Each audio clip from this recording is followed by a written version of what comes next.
মানুষ কিন্তু ভয় জিনিসটা দুই রকমের তাফসীরের কিতাবের ভিতরে আছে। কোন মানুষকে জঘন্য আচরণের কারণে, ক্ষমতার কারণে, অপব্যবহার করার কারণে কিছু মানুষ লৌকিকতার কারণে ভয় করে। জোরে বলেন। সালামও দেয়, কৌশল বিনিময় করে, কথা বলে, সরে গেলে কয় জাহান্নাম থেকে বাঁচলাম।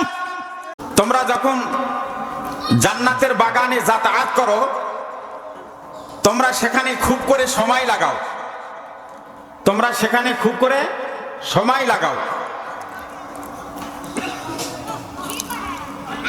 সাহাবাই কিরামদের ভিতর থেকে একজন নবীজির কাছে জিজ্ঞাসা করলেন, ওমা রিয়াজুল জান্নাহ, ইয়া রাসূলুল্লাহ, ইয়া হাবিবাল্লাহ, দুনিয়াতে আবার জান্নাতের বাগান কি? জান্নাতের বাগান কোথায়?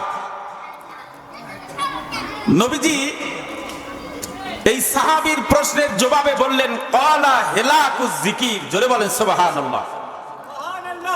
ও আমার সাহাবীরা, যেই জায়গায় আল্লাহ তাআলার নামের স্মরণ করা হয়, জিকির করা হয়, আলোচনা করা হয়, ওই মজলিসটা হলো বেহেশতের বাগান। সুবহানাল্লাহ। আজকের এই ময়দান, আজকের এই মাদ্রাসার মাঠ সাধারণ মাঠ না। নবীজির ঘোষণা অনুযায়ী আজকের এই এরিয়াটা হলো বেহেশতের বাগান। আল্লাহ তাআলা আমাদেরকে বেহেশতের বাগানে আসার এবং বসার সুযোগ করে দিয়েছেন, তৌফিক দান করেছেন। এই জন্য আমরা খুশি না বেজার?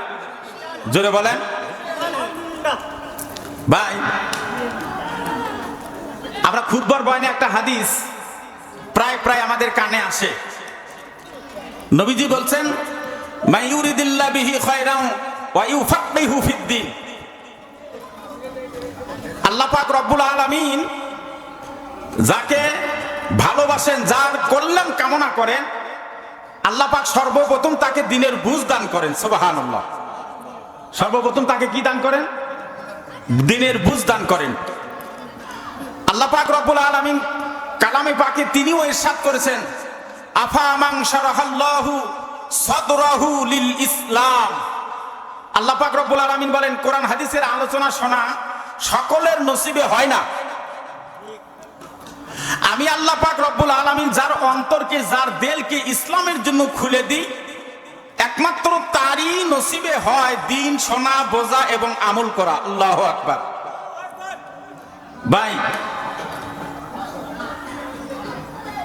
আমার আপনার দিলের হালাত, গ্রামবাসী, কমিটি, সকলের দিলের একটা মাকসাদ। ওলামায়ে কেরাম আমরা দাওয়াত দিয়েছি, তারা আসবেন, কোরআন সুন্নাহ থেকে আমলি কথা বলবেন, জীবন কিভাবে গঠন করা যায়, দুনিয়াতে শান্তি, আখেরাতে মুক্তি। এত মেহনত করে, এত ব্যয় করে, এত সুন্দর একটা ব্যবস্থাপনা করেছেন যে আমার গ্রামবাসী, এলাকাবাসী আমাদের মাহফিলে অংশগ্রহণ করবে, শ্রবণ করবে, আমল করবে, দুনিয়াতে শান্তি পাবে, আখেরাতে মুক্তি পাবে। এটা হলো তাদের মাকসাদ। কিন্তু আমরা এই সুবর্ণ সুযোগ পাওয়ার পরে যদি আমরা কাজে না লাগাই, আমার চাইতে আর কপাল পরা কেউ থাকবে? বলেন তো, হেদায়েত কার হাতে? হেদায়েতের মালিক কে? হেদায়েতের মালিক আমি। আপনি চাইলে কাউকে হেদায়েত দিতে পারবো না। নবীজি সাল্লাল্লাহু আলাইহি ওয়াসাল্লাম কত দরদ নিয়ে দাওয়াতের কাজ করেছেন। এই উম্মতের আল্লাহর পরে আমার নবীর মতো এত দরদি উম্মতের আর কেউ নাই। কথা বলেন ঠিক কিনা?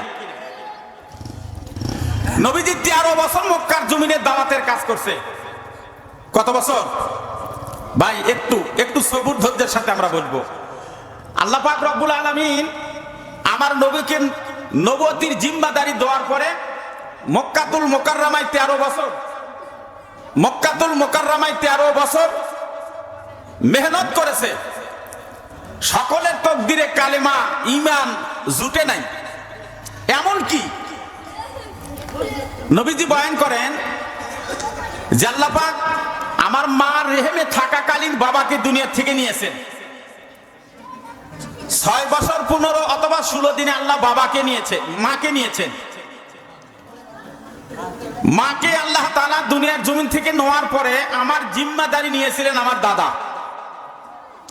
আমার দাদা আমাকে দেখাশোনা করত। আমার বয়স যেদিন 8 বছর, ওই দিন আমার আল্লাহ তাআলা আমার দাদাকে দুনিয়ার জমিন থেকে নিয়ে নিলেন। আব্দুল মুত্তালিব নবীজির দাদা কুরাইশ নেতা ছিলেন, দাপটল একটা প্রভাবওয়ালা নেতা ছিলেন।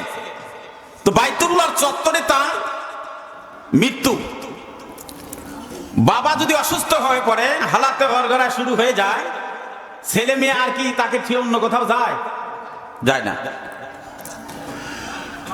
নবীজির চাচারা, সকল আত্মীয় স্বজন, কুরাইশ নেতা আব্দুল মুত্তালিব নবীজির দাদাকে চতুর্দিকে ঘিরে নিয়ে বসে আছে। আল্লাহর নবী 8 বছর সবেমাত্র বয়স, চতুর্দিকে ঘিরে বসে আছে। আল্লাহর নবীর দাদার চোখ দিয়ে পানি বয়ে বয়ে পড়তেছে। কিতাবের ভিতরে আছে নবীজির দাদা চোখের পানি পড়ছে, আর এই বুকের কামানগুলো একবার ডাবে যায়, একবার উঁচু হয়, ওঠা নামা করে, চোখ দিয়ে গড় গড় গড় গড় করে পানি পড়ছে। আল্লাহর বান্দারা, এই শেষ বিদায়ের লগ্নে যদি পিতা মাতা চোখের পানি ছেড়ে দিয়ে কান্না করে, এমনেই তো বাবা হারা হয়ে যাচ্ছি, এমনেই তো মা হারা হয়ে যাচ্ছি, সন্তানদের দিলের হালাত কেমন থাকে, ঠিক এমন সময় নবীজির চাচা আবু তালেব আল্লাহর নবীর দাদাকে ডাকতে বললেন, বাবা আপনি কুরাইশ নেতা, আমাদেরকে ছেড়ে বিদেয় নিয়ে যাচ্ছেন, মালিকের ডাকের সাড়া দিয়ে চলে যাচ্ছেন। যাবার পূর্বে আপনার চোখের পানি আমাদের কলিজা মানে না গো বাবা। আপনার অন্তরে কি দুঃখ, কি ব্যথা, কি বেদনা, যার কারণে আপনার চোখ দিয়ে এমন করে পানি পড়ছে।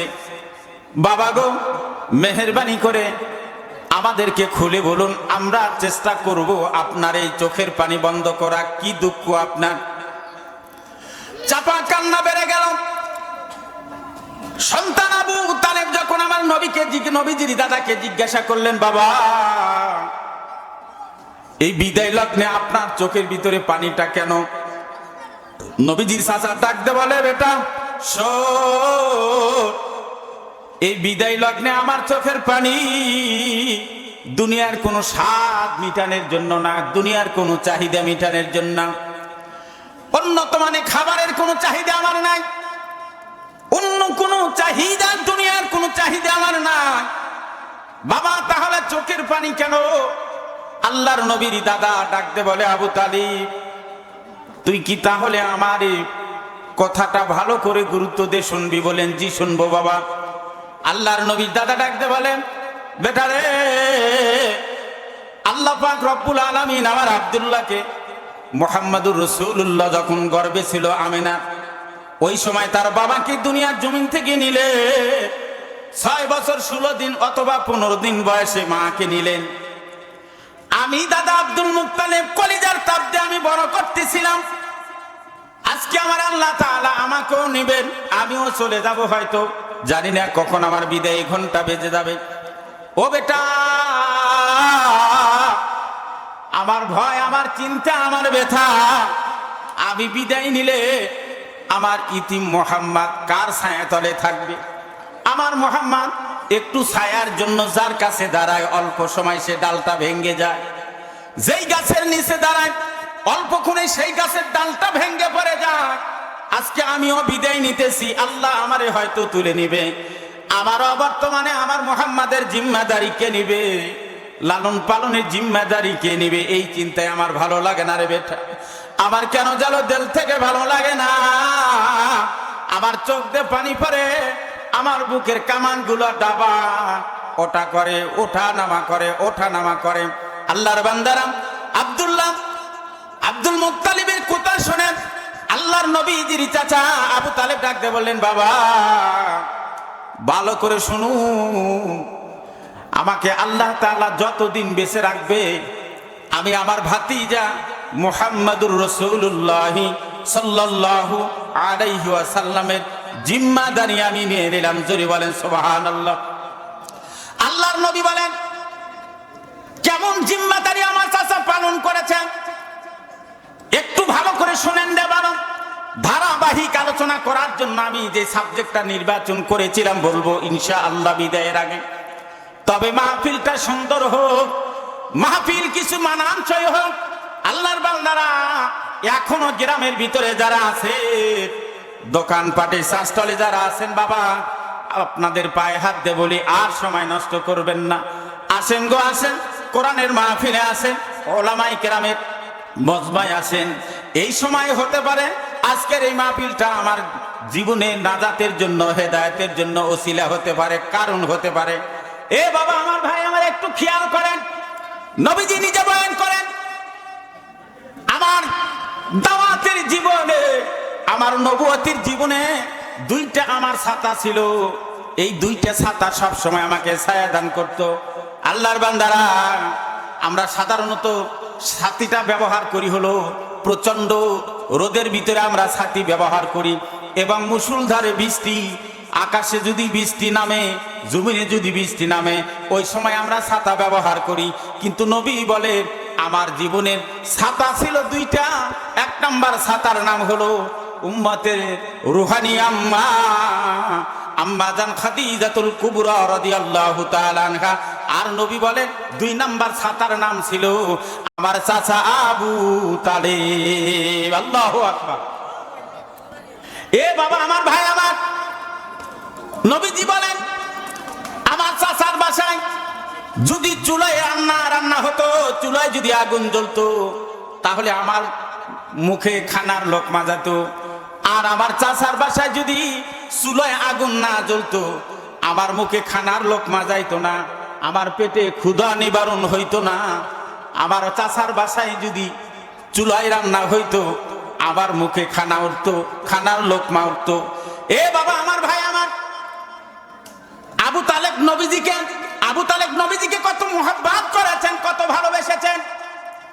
এ বন্ধু আমার, ভাই আমার, নবীজি বলে দাওয়াতের ময়দানে ঘাত আর প্রতিঘাতে কোনো মানুষ যদি আমার সঙ্গে বেয়াদবি করত, আমাকে আঘাত করত, মারধর করত, আমার চাচা প্রতিশোধ গ্রহণ না করার পর্যন্ত আল্লাহর বান্দা দম নিতেন না, বিশ্রাম নিতেন না, বিরাম করতেন না, যতক্ষণ পর্যন্ত যেই কাফেলা, যেই গোষ্ঠী আমাকে কষ্ট দিত, প্রতিশোধ গ্রহণ না করা পর্যন্ত আমার চাচার আরাম ছিল না।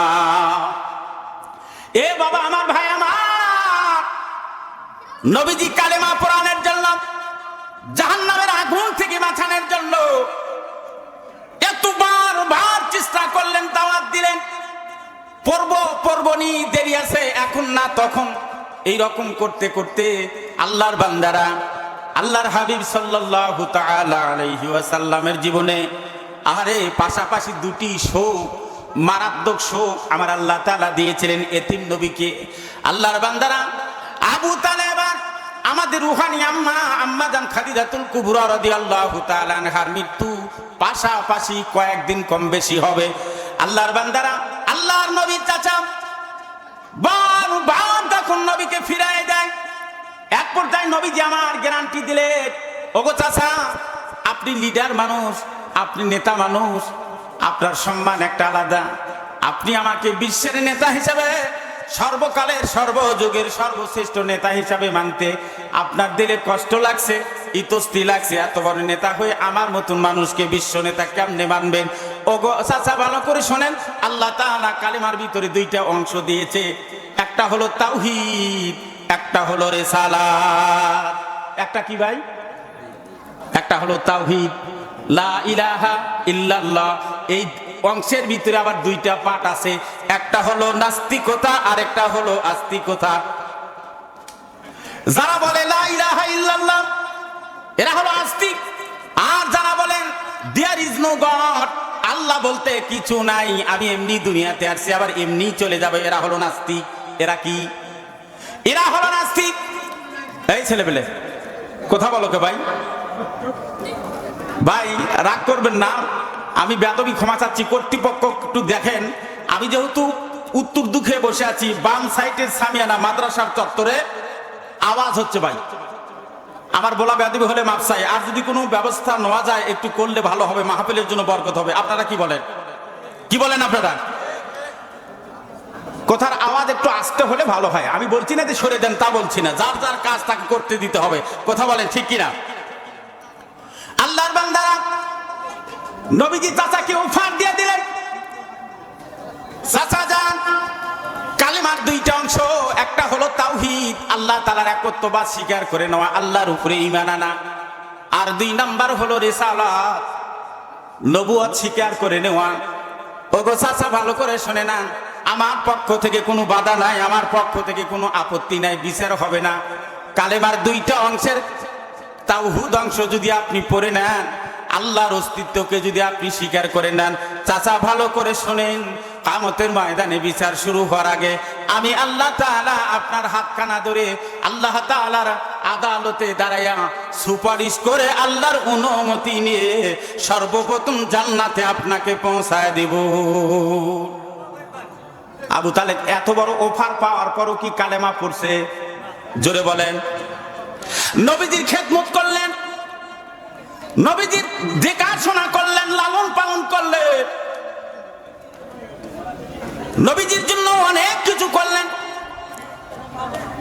কিন্তু বাবা আমার, ভাই আমার, লা ইলাহা ইল্লাল্লাহ এতটুকু পড়ে নাই, কালেমা পড়ে নাই, ঈমান আনে না। এই ঈমান না আনার কারণে আবু তালেব জান্নাতি না জাহান্নামী? জোরে বলেন।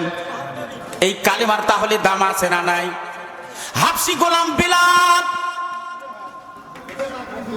হাবশী গোলাম বিলাল, গোলামের জাত গোলাম, গোলামের জাত গোলাম, চেহারা পর্যন্ত কালো, নাকটা চিপটা, হাতের তালো ফাটা, পায়ের তালো ফাটা, মাথার চুলগুলাও খারাপ, চেহারাটা এমন। ও বন্ধু, তার আমি গিবত আর শিকায়ত করছি না, আমি তার বেশরি বর্ণনা করছি না, তার সুরাতের অবয়ব আমি বর্ণনা করছি। কিন্তু বেলাল আমার নবীর দাওয়াতে অংশগ্রহণ করে আমার নবীর হাতে কালেমা পড়ছিল, লা ইলাহা ইল্লাল্লাহু মুহাম্মাদুর রাসূলুল্লাহ সাল্লাল্লাহু আলাইহি ওয়াসাল্লাম। বেলাল রাদিয়াল্লাহু তাআলা আনহু গোলামের জাত গোলাম হয়ে কালেমা পড়ে বেলালের দাম কমছে না বাড়ছে? জোরে বলেন। এই আল্লাহর বান্দারা, নবীজির কানে সংবাদ আসলো, নবীজির কাছে খবর চলে আসলো, চাচা মারাত্মক অসুস্থ, না জানি কখন বিদায় হয়ে চলে যাবে।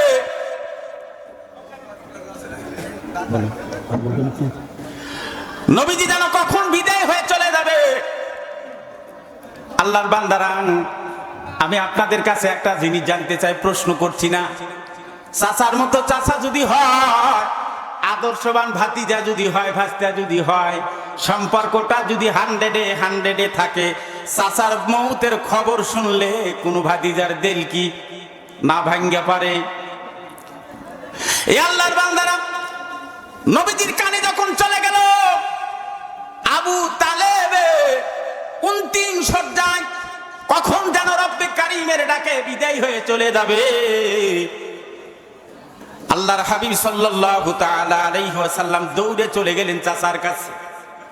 আল্লাহর নবী গিয়ে দেখেন আবু জাহেল, এই আবু জাহেলের চেলা চামচা যারা আবু তালেবকে নিয়ে চতুর্দিকে ঘিরে বসে আছে। আল্লাহর নবী গেলেন, আল্লাহর নবী গিয়ে প্রথমে ওই স্লোগান, চাচা, ও চাচা, খালি একবার পড়েন লা ইলাহা ইল্লাল্লাহ। নবীজি বলেছেন ফাদাখালাল জান্নাহ, আল্লাহু আকবার। আল্লাহর নবী বলেন, ইয়াকিনের সাথে, বিশ্বাসের সাথে যারা একবার এই কালেমা পড়বে লা ইলাহা ইল্লাল্লাহ, সে কোনো না কোনো দিন জান্নাতে যাবেই যাবে, যাবেই যাবে। আল্লাহু আকবার। আল্লাহর নবী বললেন, চাচা একটু কালেমাটা পড়ে নেন। আল্লাহর নবীর চাচা কি বললেন ভালো করে শুনেন। আল্লাহর বান্দারা, আমরা চেষ্টা করব, চেষ্টা করার মালিক, হেদায়েত দেওয়ার মালিক কে? জোরে বলেন। হেদায়েত দেওয়ার মালিক আমার আল্লাহ, রহমত বর্ষণ করার মালিক আমার আল্লাহ। কোন মানুষ কাউকে জোর করে হেদায়েত দিতে পারবে? হেদায়েত কার হাতে? হেদায়েত যদি মানুষের হাতে থাকতো, নূহ নবীর ছেলে জাহান্নামী হতো না। হেদায়েত যদি কোনো নবী রাসূলের হাতে থাকতো, নবীর চাচা এত ভালোবাসার পরও জাহান্নামী হতো না। কথা বলেন ঠিক কিনা? এটা বড় বড় নিয়ামত, এটা বড় কঠিন জিনিস রে বাবা। সবাই কোরআনের ছায়াতলে আসতে পারবে না, সকলে জান্নাতের বাগানে ঢুকতে পারবে না। আল্লাহ তাকে কবুল করবে। আল্লাহু আকবার। এই আল্লাহর বান্দারা, আল্লাহর নবী বললে কোনো কথা নাই, আপনি শুধু জবানে একবার পড়ে নেন লা ইলাহা ইল্লাল্লাহ। আল্লাহর ভাতিজা শোনো, আমি তোমাকে আজকে একটা সত্য কথা বলে দিয়ে যাই, একটু কান দিয়ে শুনেন, একটু মনোযোগ বৃদ্ধি করেন রে বাবা আমার, ভাই আমার। অল্প হলেও যা বরকত পাবো, বেশি হলেও তাই বরকত পাবো। আমার মরণ আমাকেই মরতে হবে, আমার কবরে আমারই যেতে হবে, আমার জবাব আমাকেই দিতে হবে। কথা বলেন ঠিক কিনা? এই আল্লাহর বান্দারা, নবীজি কথা বললেন অল্প, আর চাচা শুধু করে গল্প। কি গল্প করে? আল্লাহর নবীর চাচা ডাক দিয়ে বলতেছে, ও মুহাম্মদ ভাতিজা শোনো, আজকে স্পষ্ট ঘোষণা দিয়ে যায়, তুমি যে কোরআনের কথা বলো, আসমানি কিতাব আমি আজকে প্রকাশ করলাম, এর ভিতরে কোনো সন্দেহ নাই আসমান থেকে তোমার উপরে নাজিল হয়েছে আল্লাহর কিতাব। জোরে বলেন আল্লাহু আকবার। ও ভাতিজার একটা কথা শোনো, তুমি যে নবী, তুমি যে শেষ নবী, সকল কুল কায়নাতের নবী, নবীদেরও নবী। আল্লাহু আকবার। নবী শুধু আমাদের বাংলাদেশের মানুষের জন্য নবী না, আরব দেশের জন্য আমার নবী শুধু নবী না, কোন গোত্রের জন্য, কোন নির্দিষ্ট সময়ের জন্য আমার নবী না। আমার নবী নবুয়ত পাওয়ার পর থেকে কিয়ামত পর্যন্ত সকল মাখলুকের জন্য রাহমাতাল লিল আলামিন, সকল নবীদেরও তিনি নবী। আল্লাহু আকবার। আল্লাহর নবী চাচা বলতেছে, ভাতিজা তুমি যে নবী এটাও হক। আল্লাহু আকবার। কিন্তু আফসোসের বিষয় হলো ভাতিজা, জানার পরও বোঝার পরও আমি যে কালেমা পড়তে পারছি না, আমি যে তোমার দিনের ছায়াতলে আসতে পারছি না, এই বিদায় বেলা যদি তোমার কালেমা পড়ে আমি মারা যাই, আমার দলের লোকেরা আমাকে ভৎসনা করবে, আমাকে তহমত দিবে, আমাকে কাপুরুষ বলবে, আমাকে ভীতু বলবে, ভীরু বলবে। আমি কালেমা পড়বো না রে ভাতিজা, আমি কালেমা পড়বো না। তোমার কোরআন সত্য, তুমি নবী সত্য, ইসলামও সত্য। একটু জোরে বলেন না আল্লাহু আকবার। যেই বলছে কালেমা পড়বো না, আমার আল্লাহ তাআলা ডাকতে বলে, ইন্নাকা লা তাহদি মান আহবাবতা ওয়ালাকিন্নাল্লাহা লা ইয়াহদি। একটু জোরে বলেন আল্লাহু আকবার। আমার আল্লাহ তাআলা তার নবী, তার হাবিবকে ডেকে বলে, ওগো হাবিব, আপনি চাইলেই কাউকে হেদায়েত দিতে পারবেন না। আমার আল্লাহ বলতেছেন, ওগো নবী, আপনি চাইলে কাউকে হেদায়েত দিতে পারবেন না, আমি চাইলে তাকে হেদায়েত দিতে পারবো। জোরে বলেন মারহাবা। গ্রামে হাজারো হাজারো ভোট, অনেক ভোটার, অনেক আত্মীয়স্বজন আসছে, সকলে মাহফিলে আসতে পারে নাই। আল্লাহ পাক রব্বুল আলামিন আমাদেরকে কুদরতি হাতের ছোঁয়া দিয়ে দে। দাদা যেমন নাতিকে ক্যান্ডি দিয়া আর নিজের কাছের দিকে টানিয়ে নিয়ে আসে, লোভ দিয়ে দিয়া কুলের কাছে আগায় নিয়ে আসে, ঠিক তদ্রুপ কয়েক মুসলমান ইমানদার আজকের এই বিশাল আয়োজনে আল্লাহ পাক রহমতের কুদরতের হাত দিয়ে ছোঁয়া দিয়ে দিয়ে আমাদেরকে বাড়ি থেকে বের করে জান্নাতের বাগানে বসায় দিয়েছে। জোরে বলেন সুবহানাল্লাহ। এই আল্লাহর বান্দারা, সঙ্গে সঙ্গে রব্বি কারীম আয়াতে কারিমা নাযিল করে দিলাম। আল্লাহর হাবিব সাল্লাল্লাহু তাআলা আলাইহি ওয়াসাল্লাম একবার চাচার নিকটে বসা, তিনি তাকায় দেখলেন চাচার চোখটা আস্তে করে বন্ধ হয়ে গেল, ঘাটটা একটু বাঁকা হয়ে পড়ে গেল। আল্লাহর নবী যখন নিশ্চিত হইলে চাচা আমার নাই, বিদায় নিয়ে চলে গেছে, বিদায় নিয়ে চলে গেছে। ও ভাই, চাচা ছাড়া আমার নবীর এত দরদের আর কেউ ছিল না, এত মহাব্বতের আমার নবীর কেউ ছিল না। আল্লাহর নবী চাচার বুকের উপরে মাথা গড়াগড়ি করে, হাউমাউ করে কান্না করে আর বলে, চাচা একটা বার শুধু পড়লেন না, একটা বার শুধু পড়লেন না, আমি আপনাকে জাহান্নামের আগুন থেকে বাঁচাইতে পারলাম না, জাহান্নামের আগুন থেকে বাঁচাইতে পারলাম না। এ বন্ধু আমার, ভাই আমার, এই পৃথিবীতে আমরা যে আওয়াজগুলো শুনি, দুই ধরনের আওয়াজ। এক ধরনের আওয়াজ হলো আমাদের কানে পৌঁছে অন্তর পর্যন্ত চলে যায়, তার ক্রিয়া। এক প্রকারের আওয়াজ মানুষের কানে গেলে দিলে পৌঁছলে দিলটা নষ্ট হয়ে যায়, দিলটা পৌঁছে যায়, দিলটা বেদিগ্রস্ত হয়ে যায়। আর এক প্রকারের আওয়াজ কান্দে ঢুকে মেদা দিয়ে আমার আল্লাহ তাআলা অন্তর পর্যন্ত পৌঁছায় দেয়। যে আওয়াজ অন্তর পর্যন্ত গেলে অন্তরের কুফুরি গুনাহের মরিচা ঝুরে পড়ে গিয়ে আল্লাহ পাক তার অন্তরের ভিতরে হেদায়েতের নূর ঢুকায়া দেয়। এই আল্লাহর বান্দারা, এই কনকনা শীতের ভিতরে যুবকেরা যদি কোনো গানের অনুষ্ঠান করত, নাচানাচির অনুষ্ঠান করত, লোকের অভাব হতো? জোরে বলেন। কিসের শীত? শীতের কোনো তোয়াক্কা নাই, হাজার হাজার লোকের সমাগম হয়ে যেত। কিন্তু আজকে কোরআনের মাহফিল, ওলামায়ে কেরামের মজলিস, আজকে লোকের ঘাটতি রে বাবা। কারণ কি? আল্লাহ রাব্বুল আলামিন বলে, ও আমার উম্মতেরা, আমার নবী বলেন, ও আমার উম্মতেরা, আল্লাহ পাক রব্বুল আলামিন আমার হায়াতে যত মুজিজা আমার আল্লাহ তাআলা দান করেছে, আমার জীবনের শ্রেষ্ঠ মুজিজার নাম হলো কোরআনুল কারীম। জোরে বলেন মারহাবা। সর্বশ্রেষ্ঠ মুজিজার নাম কি? কোরআনুল কারীম। সর্বশ্রেষ্ঠ মুজিজার নাম। এ বাবা, পৃথিবীতে এমন একটা কিতাব আপনারা কি নাম বলতে পারবেন যে কিতাব 100 বার খতম করলে একটা নেকি হয়? আছে কিতাব? কোরআন ছাড়া। কোরআন ছাড়া এমন একটা কিতাবের নাম বলেন যে কিতাব 1000 বার খতম করলে একটা নেকি হয়? আছে? কিন্তু নবীজি বলেন,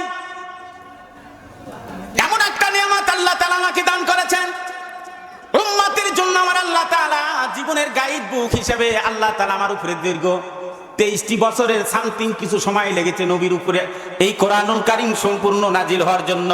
আল্লাহর নবী বলেন, কোরআনুল কারীমের একটা আয়াতে কারিমার ভিতরে একটা আয়াত যদি কেউ তেলাওয়াত করে, ওই আয়াতের ভিতরে, শব্দের ভিতরে যতগুলো অক্ষর থাকবে, প্রত্যেকটা অক্ষরের বিনিময়ে তেলাওয়াতকারী 10টি করে নেকি আমলনামায় পাবে। কয়টা নেকি? জোরে বলেন। যে শুনবে তার আমলনামায় আল্লাহ দান করবে। আল্লাহু আকবার। কোরআন যদি কেউ মুহাব্বতের নজরে তাকায় শুনে, আমার আল্লাহ তাকেও নেকি দান করেন। এই আল্লাহর বান্দারা, এই কোরআনের এত দাম, এই কোরআনের এত দাম।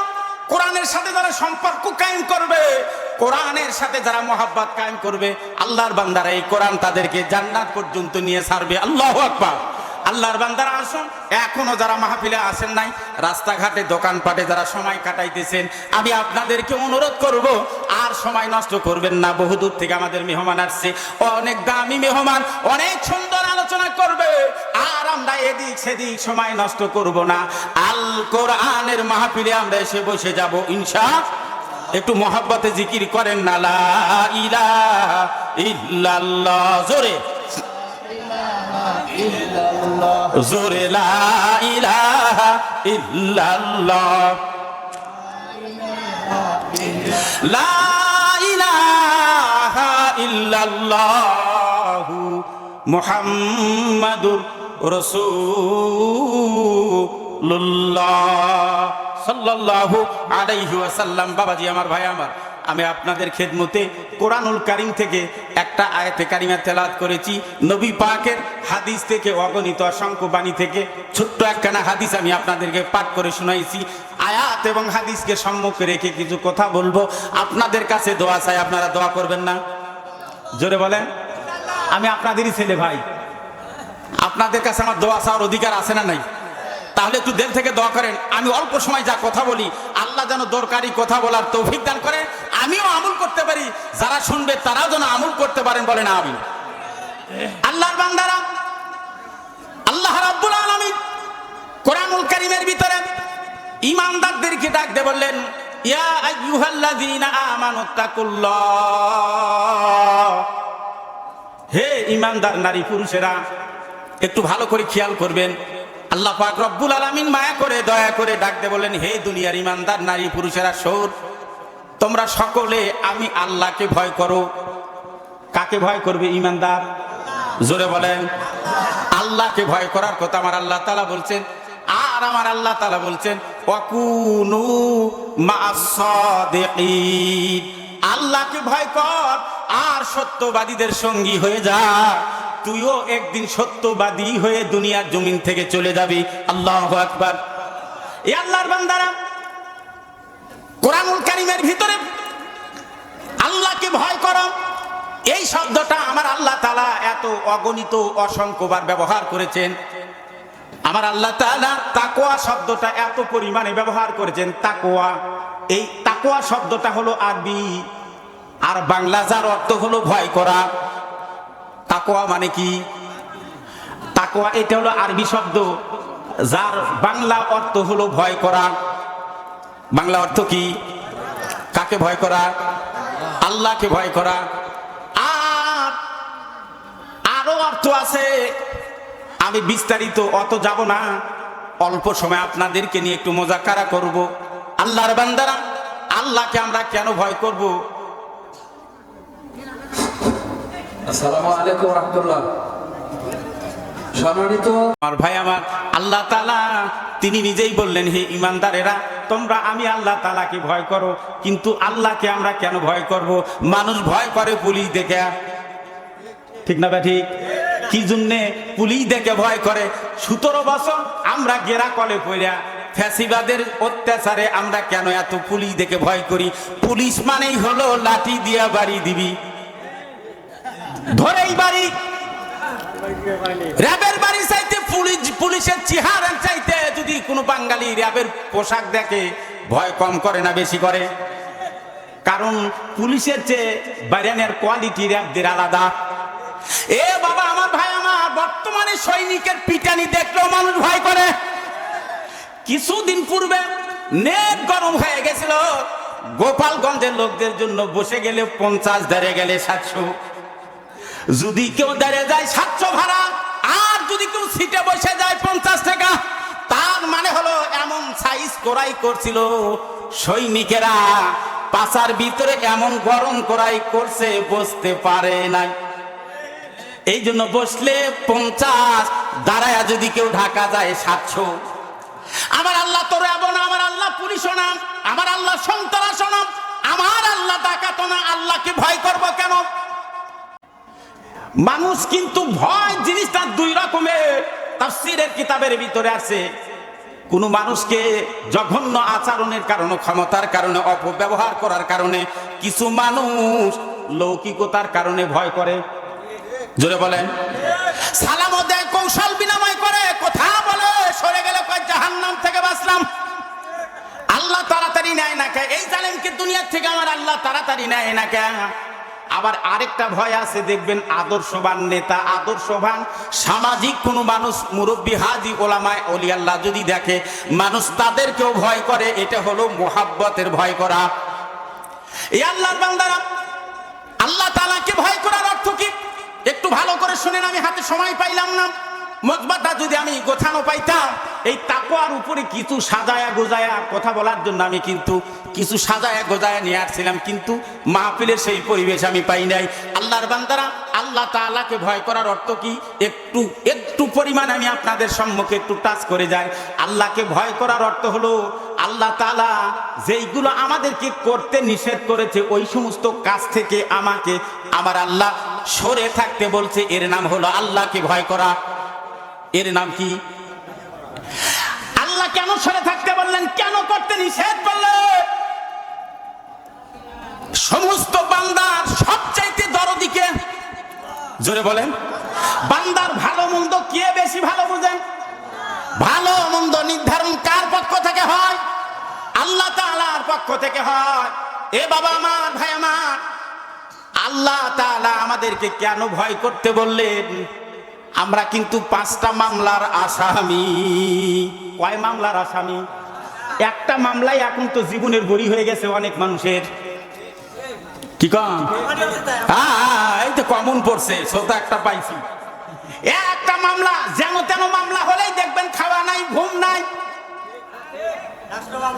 আর জানালা দরজা করে বন্ধ করে, আত্মীয়র বাড়িতে কেউ চিনে না, একটু আওয়াজ হলেই না ফেউটে, না জানি পুলিশ আইলো। একটা মামলা হইলে মানুষের সব হারায় ফেলে, ঘুম থাকে না, খাওয়া থাকে না, আনন্দ থাকে না, মুখের ভিতরে হাসি থাকে না। ও মুসলমান, দুনিয়ার মামলা যদি নিম্নে কোর্টে আপনি ঠকে যান, জজ করার আইন আছে না নাই? জজ কোর্টেও যদি আপনার বিপক্ষে রায় হয়ে যায়, বাংলাদেশে হাইকোর্ট আছে না নাই? হাইকোর্ট যদিও আপনার অন্যায় করে আপনার বিপক্ষে রায় দেয়, সুপ্রিম কোর্ট আছে না নাই? আল্লাহর বান্দারা, সুপ্রিম কোর্টে যাইয়া অনেকগুলো টাকা গোছাইয়া কোন প্রবীণ আইনজীবীকে আপনি যদি ধরতে পারেন, সালা যদি টাকা দিতে পারেন, আইনের মার প্যাসে ফুটো দিয়ে আপনাকে নির্দোষীতে খালাস করে আনতে পারে কি পারে না? অথবা মামলার আসামিকে পাও জোড়ায় ধরে ছেলে মেয়ের দোহাই দিয়ে জীবন আমার নষ্ট হয়ে গেল, ধ্বংস হয়ে গেল, ভাই আল্লাহর আল্লাহর হস্তে আমাকে ক্ষমা করে দে, আমার বিপক্ষে আর কথা বলিস না, আমার বিপক্ষে আর সাক্ষী দিস না রে ভাই।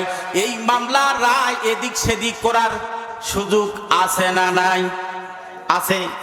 এ আল্লাহর বান্দারা, কিন্তু মামলাই কারীম আমাদের সৃষ্টিকর্তা মালিক আমাদের বিরুদ্ধে যে 5টা মামলা করলে একটা মামলাও ছোট না, একটা মামলাও আপিল করার মতো না। আদালতে একটা, আসামিও একটা, রায়ের জায়গাও একটা, দ্বিতীয় কোনো জায়গা নাই নাই নাই। আল্লাহু আকবার। ভালো আছেন? মাশাআল্লাহ, আমি একবার ছেড়ে দিলাম, 9:30 পার হয়ে গেছে।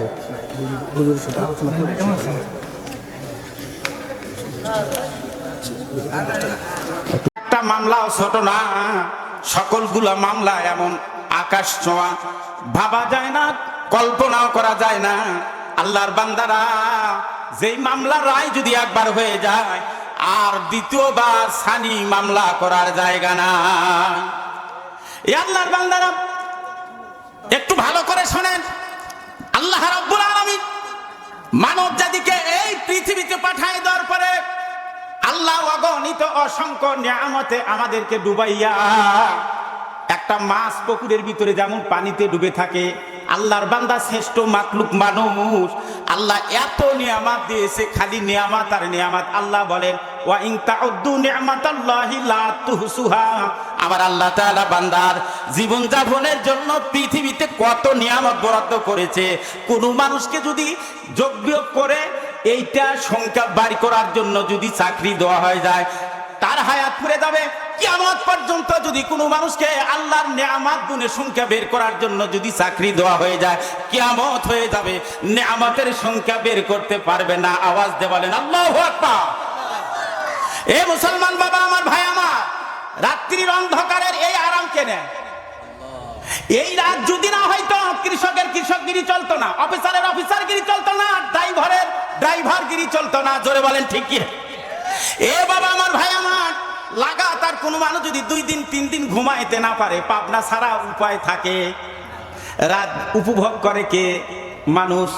দিনের সূর্যের আলো যদি না থাকে, কুয়াশা যদি 15 দিন থাকে, দেখবেন গাছগাছার পাতাগুলো মরে যাবে, অক্সিজেন অভাবে মানুষও মারা যাবে। রাত্রিবেলা আল্লাহ তাআলা চন্দ্রের আলো দেন, কালো কুয়াশা দিয়ে, অন্ধকার দিয়ে মানুষের উপকার করে, দিনের বেলা সূর্যের আলো দিয়ে মানুষকে জীবন দান করেন। আল্লাহু আকবার।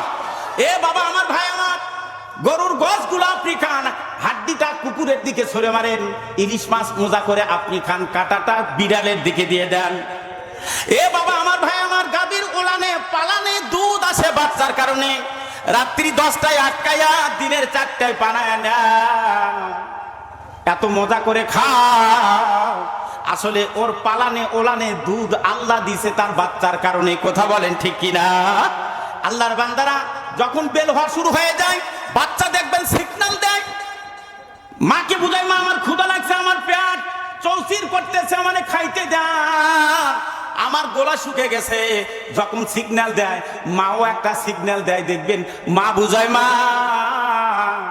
আমার পালানে যা জমিছে এটা তোর জন্য আল্লাহ দেয় না, ওর শ্রেষ্ঠ মাখলুক মানুষের জন্য।